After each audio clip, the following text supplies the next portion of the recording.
ಅಸ್ಸಲಾಮು ಅಲೈಕುಂ ವರಹಮತುಲ್ಲಾ. ಹೇಗಿದ್ದೀರಾ? ನಾನು ನಿಮ್ಮ ಅಬೂರ್ ಅಜೀಜ್ ಸೌನೂರು. ಇಂದಿನ ಈ ಪವಿತ್ರ ಅರಫಾದ ದಿನದಲ್ಲಿ ನಾವು ಯಾವ ಯಾವ ಅಮಲುಗಳು ಮಾಡಬೇಕು, ಯಾವ ದಿಕ್ರುಗಳು ಓದಬೇಕು, ಎಷ್ಟು ಬಾರಿ ಓದಬೇಕು, ಯಾವ ಸಮಯದಲ್ಲಿ ಯಾವ ಇಬಾದತ್ ಮಾಡಬೇಕು, ಯಾವ ದುಆ ಹೆಚ್ಚು ಕಬೂಲಾಗುತ್ತದೆ, ಈ ಎಲ್ಲವನ್ನು ಹಂತ ಹಂತವಾಗಿ ಈಗ ತಿಳಿದುಕೊಳ್ಳೋಣ. ಈ ವಿಡಿಯೋ ಗಮನದಿಂದ ಕೇಳಿ, ಯಾಕಂದರೆ ಅರಫಾದ ಈ ಒಂದು ದಿನವು ಸಂಪೂರ್ಣ ವರ್ಷದ ಅವಕಾಶಕ್ಕಿಂತಲೂ ಅಮೂಲ್ಯವಾದ ದಿನ. ಬಹುಶಃ ಇದು ನಮ್ಮ ಬದುಕಿನ ಕೊನೆಯ ಅರಫಾ ಆಗಿರಬಹುದು. ಆದ್ದರಿಂದ ಒಂದು ಕ್ಷಣವೂ ವ್ಯರ್ಥ ಮಾಡಬಾರದು. ಅಲ್ಲಾಹನ ಅನಂತ ಕರುಣೆ ಭೂಮಿಯೆಲ್ಲೆಡೆ ಬೆಳಕಿನ ಮಹಾ ಪ್ರವಾಹದಂತೆ ಹರಿದು ಬರಲಿರುವ ಆಕಾಶದ ಬಾಗಿಲುಗಳನ್ನು ಸಂಪೂರ್ಣವಾಗಿ ತೆರೆಯಲ್ಪಟ್ಟು ದುಆಗಳು ಅರ್ಶಿನ ಕಡೆಗೆ ನೇರವಾಗಿ ಏರಲಿರುವ, ಪಾಪಗಳಿಂದ ಭಾರವಾದ ಹೃದಯಗಳು ಕಣ್ಣೀರಿನ ತೌಬದ ಮೂಲಕ ಶುದ್ಧಗೊಳ್ಳಲಿರುವ, ನರಕದಿಂದ ಮುಕ್ತಿಯ ಅಮೂಲ್ಯ ಘೋಷಣೆಗಳು ಮಲಕುಗಳ ನಡುವೆ ಮೊಳಗಲಿರುವ, ಇಡೀ ವರ್ಷದೊಳಗೆ ಅತ್ಯಂತ ಮಹಿಮೆಯು ಮಹತ್ವವುಳ್ಳ ಈ ಪವಿತ್ರ ಅರಫಾದ ದಿನ ಇವತ್ತಿನ ರಾತ್ರಿ ಇಂದು ನಮ್ಮ ಬಾಗಿಲಿಗೆ ಬಂದಿದೆ. ಇದು ಸಾಮಾನ್ಯ ಕ್ಷಣವಲ್ಲ, ಇದು ಮಾನವ ಜೀವನದ ದಿಕ್ಕೇ ಬದಲಾಯಿಸಬಲ್ಲ ಅವಕಾಶ. ಎಷ್ಟೇ ಪಾಪಗಳಿಂದ ಕುಗ್ಗಿದ ಹೃದಯವನ್ನು ಕ್ಷಣಾರ್ಧದಲ್ಲಿ ಪವಿತ್ರಗೊಳಿಸಬಲ್ಲ, ನಿರಾಶೆಯ ಅಂಧಕಾರದಲ್ಲಿ ಮುಳುಗಿದವನಿಗೆ ಆಶೆಯ ಬೆಳಕನ್ನು ನೀಡಬಲ್ಲ ದಾಸನೊಬ್ಬ ತನ್ನ ರಬ್ಬಿನ ಸನ್ನಿಧಿಗೆ ಅತ್ಯಂತ ಸಮೀಪವಾಗುವ ಅಪರೂಪದ ಕ್ಷಣ ಇದು. ಈ ದಿನದ ಕುರಿತು ಅಲ್ಲಾಹನು ತನ್ನ ಮಹಾವಚನದಲ್ಲಿ ಅಲ್ಯೌಮ ಅಕ್ಮಲ್ತು ಲಕುಂ ದೀನಕುಂ ವಅತ್ಮಮ್ತು ಅಲೈಕುಂ ನಿಅಮತಿ ವರದೀತು ಲಕುಮುಲ್ ಇಸ್ಲಾಮ ದೀನ ಎಂದು ಘೋಷಿಸಿ, ಇಂದು ನಾನು ನಿಮಗೆ ನಿಮ್ಮ ಧರ್ಮವನ್ನು ಸಂಪೂರ್ಣಗೊಳಿಸಿದ್ದೇನೆ, ನನ್ನ ಅನುಗ್ರಹವನ್ನು ಸಂಪೂರ್ಣಗೊಳಿಸಿದ್ದೇನೆ ಎಂದು ಶಾಶ್ವತ ಸಂದೇಶ ನೀಡಿದನು. ಇದೇ ದಿನ ಅರಫಾ ಮೈದಾನದಲ್ಲಿ ಪ್ರವಾದಿ ಮುಹಮ್ಮದ್ ಸಲ್ಲಲ್ಲಾಹು ಅಲೈಹಿ ವಸಲ್ಲಂ ಅವರು ತಮ್ಮ ವಿದಾಯ ಭಾಷಣದಲ್ಲಿ ಇಡೀ ಉಮ್ಮತ್ತಿಗೆ ನ್ಯಾಯ, ಸಮಾನತೆ, ಸಹೋದರತೆ, ಮಹಿಳೆಯ ಗೌರವ, ಜೀವ ಸಂಪತ್ತಿನ ಪವಿತ್ರತೆ ಮತ್ತು ತಕ್ವದ ಮಹತ್ವವನ್ನು ಘೋಷಿಸಿದರು. ಈ ದಿನದ ಪ್ರತಿಯೊಂದು ಪದವು ಇಂದಿಗೂ ಮಾನವ ಕುಲಕ್ಕೆ ದಾರಿದೀಪವಾಗಿದೆ. ಇದೇ ದಿನದ ಮಹಿಮೆಯನ್ನು ಅರಿತುಕೊಳ್ಳುವಾಗ ನಮ್ಮ ಮನಸ್ಸಿಗೆ ಇಬ್ರಾಹಿಂ ಅಲಿಸ್ಸಲಾಂ ಮತ್ತು ಇಸ್ಮಾಯಿಲ್ ಅಲಿಸ್ಸಲಾಂ ಅವರ ಸಮರ್ಪಣೆಯ ಇತಿಹಾಸ ನೆನಪಾಗುತ್ತದೆ. ತಂದೆಯ ಹೃದಯವನ್ನು ಕತ್ತರಿಸುವಂತಹ ಪರೀಕ್ಷೆಯಲ್ಲೂ ಅಲ್ಲಾಹನ ಆದೇಶಕ್ಕೆ ಸಂಪೂರ್ಣ ಶರಣಾದ ಆ ತ್ಯಾಗದ ಪಾಠವೇ ಕುರ್ಬಾನಿಯ ಮೂಲ ಸಂದೇಶ. ಇದೇ ದಿನ ಆದಮ್ ಅಲಿಸಲಾಂ ಮತ್ತು ಅವ್ವಾಹ್ ರಲಿಯಲ್ಲಾಹು ಅನ್ಹು ಭೂಮಿಯಲ್ಲಿ ತಮ್ಮ ಭೇಟಿಯಾಗಿ ಅಲ್ಲಾಹನ ಕ್ಷಮೆಯನ್ನು ಬೇಡಿಕೊಂಡರು ಎಂಬ ಇತಿಹಾಸವು ಉಲ್ಲೇಖಿಸುತ್ತದೆ. ಆದ್ದರಿಂದ ಇದು ಕೇವಲ ಒಂದು ದಿನವಲ್ಲ, ಇದು ಮಾನವ ಇತಿಹಾಸದ ಆತ್ಮೀಯ ತಿರು. ಇದು ಪುನರ್ಜನ್ಮದ ದಿನ, ಪಾಪಿಯಿಂದ ಪವಿತ್ರವಾಗುವ ದಿನ, ಕಣ್ಣೀರಿನಿಂದ ತಕ್ದೀರ್ ಮೆರಗುವ ದಿನ.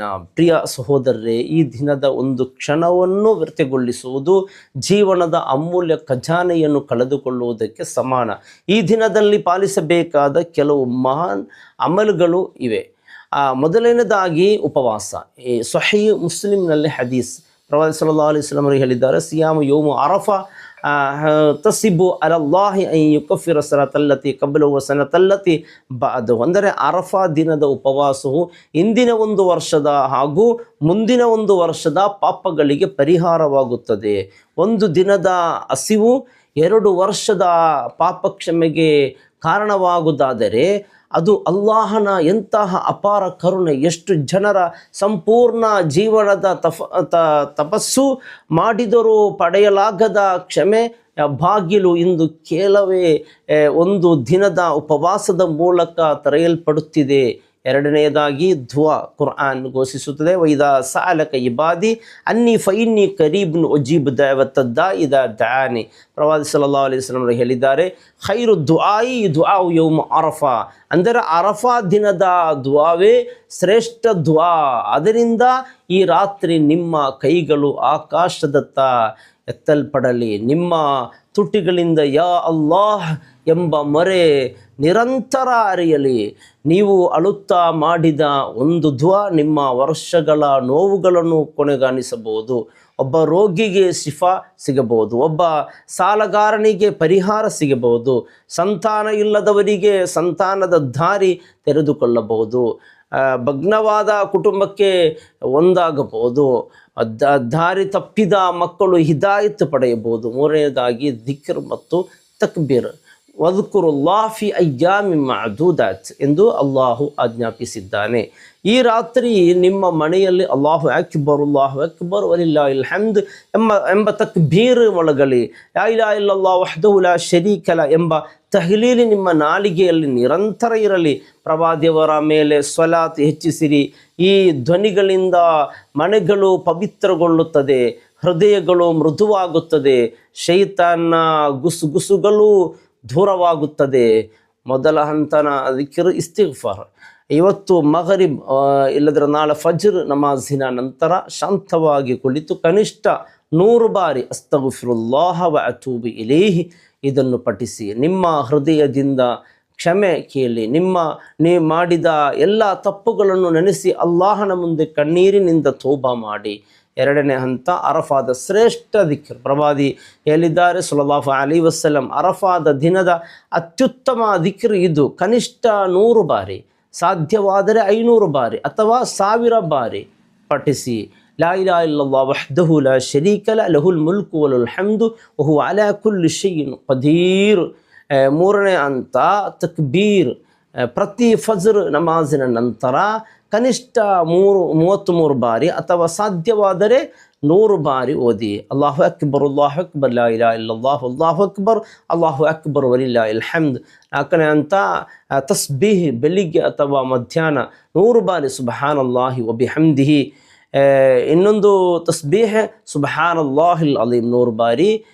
ಐದನೇ ಹಂತ ತಹ್ಮೀದ್, ಕನಿಷ್ಠ 100 ಬಾರಿ ಅಲ್ಹಮ್ದುಲಿಲ್ಲಾ. ಆರನೇ ಹಂತ ತಸ್ಬೀಹ್ ಫಾತಿಮಾ 33 ಬಾರಿ ಸುಬ್ಹಾನಲ್ಲಾಹ್, 33 ಅಲ್ಹಮ್ದುಲಿಲ್ಲಾ, 34 ಬಾರಿ ಅಲ್ಲಾಹು ಅಕ್ಬರ್. ಏಳನೇ ಸ್ವಲಾತ್. ಪ್ರವಾದಿ ಸಲ್ಲಲ್ಲಾಹು ಅಲೈಹಿ ವಸಲ್ಲಂ ಕನಿಷ್ಠ 100 ಬಾರಿ ಸ್ವಲಾತ್. ಅಲ್ಲಾಹುಮ್ಮ ಸಲ್ಲಿ ಅಲಾ ಮುಹಮ್ಮದ್ ವಾಲಾ ಅಲಿ ಮುಹಮ್ಮದ್. ಎಂಟನೇ ಹಂತ ದುಆ ಕಬೂಲಿನ ಅಮೂಲ್ಯ ಸಮಯ. ಅಸರ್ ನಂತರ ಮಗರಿಬ್ನ ತನಕ ಈ ಸಮಯದಲ್ಲಿ ಕೈ ಎತ್ತಿ ಹೆಚ್ಚು ಹೆಚ್ಚು ದುಆ ಮಾಡಿ.